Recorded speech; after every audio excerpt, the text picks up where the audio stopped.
Time now for sports on 104.7 The Cave. Here's Ned Reynolds. Mike the Intern, Ned Reynolds. It's Friday, holiday weekend. Thank the good Lord and God bless America. Before we get into this, what's your favorite firework?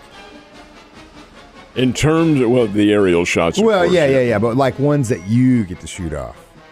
Are you a smoke bomb guy? No, You like the snakes? No, I'm a cherry bomb guy. Cherry bomb guy, huh? When I was a kid growing up, and this is many, many, many years ago. Couple years. They were nuclear weapons as far as the... There was no regulation. Mom and Dad, my goodness sake, if they found out that I had cherry bombs, I'm banned. But my brothers and I, we were able to smuggle them in, several cartons of them. Mom and Dad never knew it, and my God, we blew up that neighborhood. Well, you're screwed now because the cat's out of the bag. Let me ask you this. Where would one go to buy black market cherry bombs back in the day? Well, we had to special order them because we had a go-between.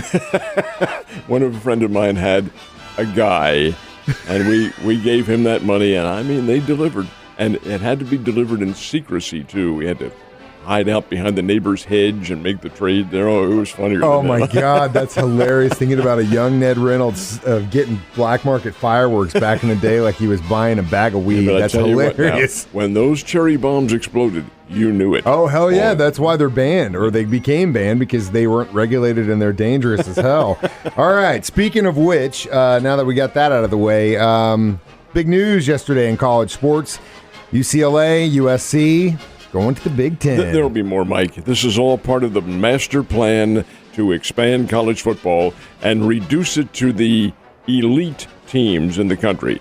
Now, this master plan is going to, I think, come to fruition in about 10 years or so, maybe less, but there'll be many more teams. Yesterday, UCLA and USC, two of the arch rivals of all college football, but only 2 miles apart in Los Angeles, both bolting what was called the Pac-12 and going to the Big Ten. Going to join the Big Ten Conference in 2024, 2 years from now.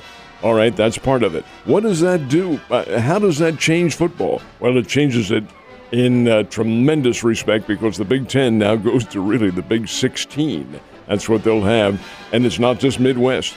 And that is the master plan that's forthcoming because it's eventually going to up, in my opinion, in either 2 or 4 master conferences of maybe 50, 55, 60 teams, the haves of college sports.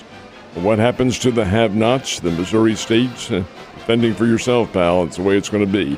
But it won't be finalized probably until, well, everything is dissolved in terms of various conferences. Like the Southeastern Conference and the Big Ten, they may be the 2 biggest in the country. They may be the master conferences. But what do you do with the ACC? And what do you do with some of the other conferences, the Mountain West? Well, that's all part of the master plan and how it's going to be divided. I think this is fascinating, but it's a major change in what we know. It's a big major change, and it like you mentioned, what happens to the Missouri States of the world, that sucks for them because you every now and then you have a Cinderella story year for one of these teams that you've never heard of, and then all of a sudden, boom, they're kicking everybody's butt, and they're getting bowl games they've never seen before. What about those dudes? Well, that's just it. Where does that end? For instance, last year, Cincinnati University. Exactly. They're not an also-ran, but they also are not a big name, or they weren't. Well, they are now. What happens to them? Well, they are joining the Big 12 Conference. They will be in the Big 12 next year. They and Brigham Young and Houston and Central Florida will be the 4 teams. But that conference is going to undergo changes as well, and they might be absorbed. There's just I don't know what the formula is going to be, but I'm quite confident this is going to end up in either 2 or 4 geographic conferences across the country. That's my guess. It's the only way it can go. I just feel bad for those teams like you mentioned. But again, at the other end of the spectrum, if they want to get into the conferences, I guess they can. So who knows? It's not get in the conferences, it's make the money. Yeah, well, that's the other thing, too, and have a good team. Last but not least, what's going to happen to the Pac-12 now? Very good question. I look for the University of Oregon and the University of Washington to bolt to come up with another conference, maybe the Big 10. It may be the Big 18 when this is all over. And then the rest of those schools, the Oregon States, the Californias, the various schools that are in there, the Washington States of the world, what happens to them? well, they morph into another conference as well, or another one of the geographic entities that's going to exist, unless they choose to drop down the level of the sports, and I can't see that happening.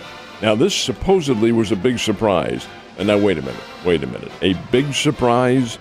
Folks, the University of California, the mother college of a very extensive system, is in Berkeley. They call it Cal Berkeley, but it's the University of California. It's a great college. But they have branches all across the state of California. UC San Diego, UC Riverside, there are just a couple of them. That's just a few. There are many others, including the school in Los Angeles, which is UCLA. Thank you. That's part of the California system. The Board of Governors is in Berkeley.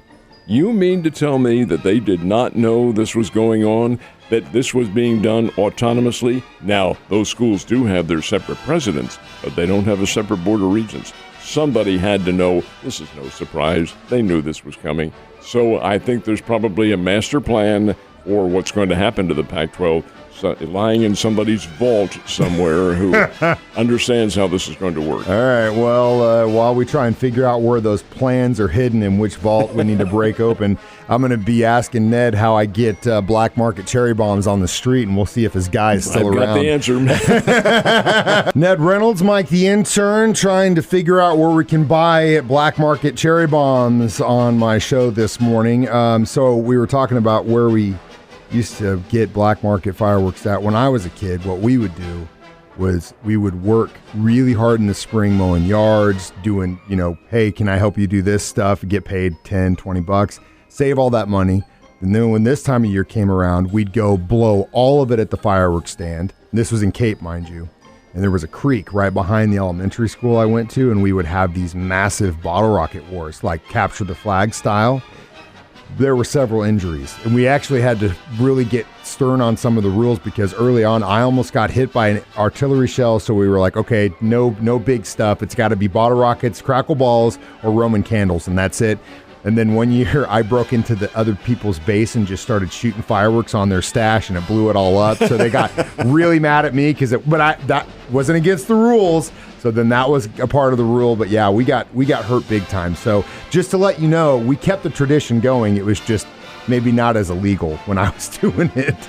Bottle rocket wars. Oh, that sounds like fun. Yeah. Oh, God, I'd do anything to do that. But now I'm almost 40, and I'm afraid of paying a hospital bill. All right, speaking of which, I know you were at the Springfield Cardinals game last night calling it.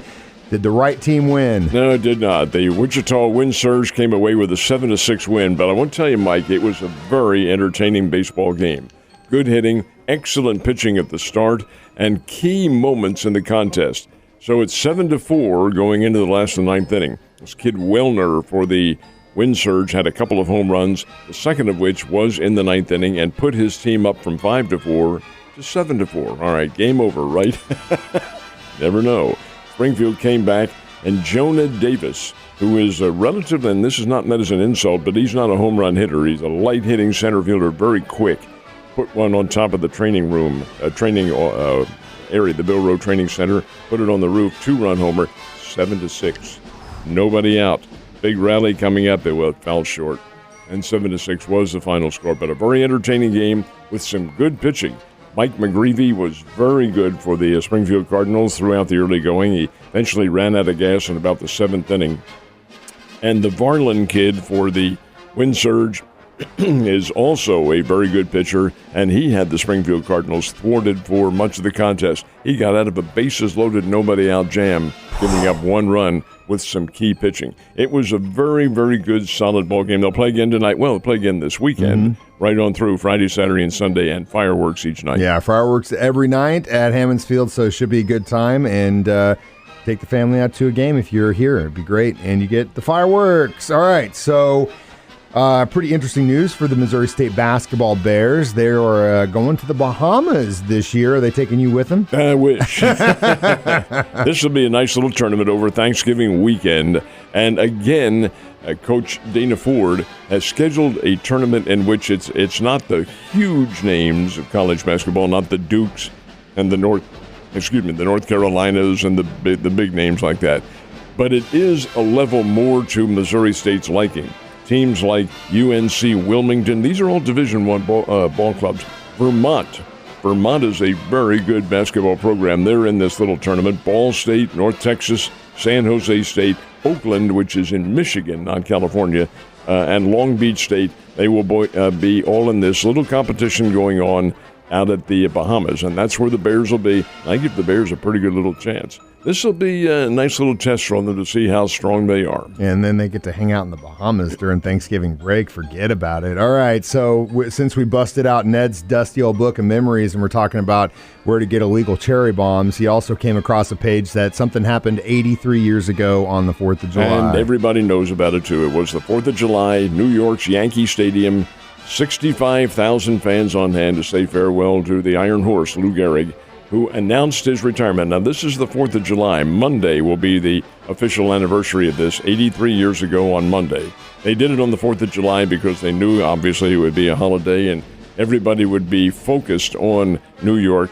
Here's Lou Gehrig, who held the record for consecutive games played, and he fell victim to ALS, which is known as Lou Gehrig's disease. No, he's not the first one ever to contract the disease, but he was among the most famous individuals. Lou Gehrig was known everywhere, folks. The New York Yankees were it. They were America's team. And Babe Ruth and so forth and so on, the history and the legacy. Well, Babe Ruth had retired several years before that. He was there for the ceremonies, and many of you have seen this iconic picture of Babe Ruth hugging Lou Gehrig. It's very famous. It's one that's used all the time. Well, that's where it occurred. It occurred at this ceremony for Lou Gehrig on the 4th of July. Gehrig and Ruth were not enemies, don't misunderstand, but they weren't great friends either. They had totally different lifestyles.